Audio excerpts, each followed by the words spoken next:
get you feeling alive. Tell me how to show you it's a beautiful life. I'll do anything to pull you into the light. A day in my life as a grade 12 guest student here in Manigpi National High School. Hey guys, it's me, Nene, and welcome to my mini vlog. Ayan na nga mga kanene, Monday na naman at kailangan na natin pumasok bilang isang huwarang estudyante. Hoy! Ayan, pasok po tayo sa aming room.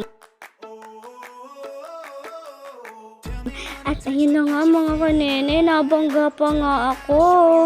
Pero okay lang yan mga kanene kasi nandito tayo para pumasok at mag-aral sa school.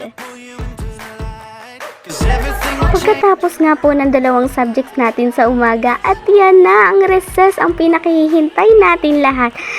Dahil syempre pag nasa school di mawawala ang pagkain dahil lagi ho akong gutom. Ay kombi, baka makaisang balot lang sa isang araw ay ayos na.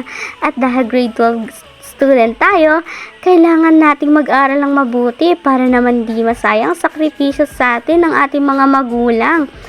Uy talagang ginagampanan nga ng pagiging huwarang estudyante ng nene nyo Huy!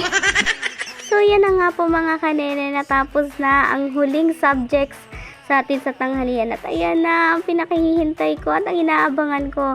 Yan na nga po, bumili na po kami ng aking kaibigan ng aming paboritong kwek-kwek at kikiam upang aming pangtanghalian. Pagkadating nga po ng aking kaibigan namin sa room, ayan talagang nilantakan na namin ng kain ng aming biniling kwek-kwek at kikiam. At ayan na nga, kitang-kita nyo ang aking kaisa pang kaibigan. Dumakma na lang bigla ng isang kikiam. Naku naman! Talaga naman. So pagkatapos nga po namin kumain ay nanood kami ng movie. Yan po ay madalas namin ginagawa. Pero hindi namin kinakalimutan yung mga activities namin. So, ayan, gala-gala po kami dyan. Siyempre, pag tanghalian, di maalis yung... Minsan po kasi mainit sa room. Yan na nga po mga kanene, uwian na. At ayan, tuwa nga po ako na aking binibidyohan ng aking anino sapagkat dun lang po ako matangkad. Oh my gosh, talaga naman. Uy! So dito na nga po nagtatapos ang aking vlog. I am Doreen Jane Viñas, but you can call me Nene, a grade 12 guest student. Thank you for watching!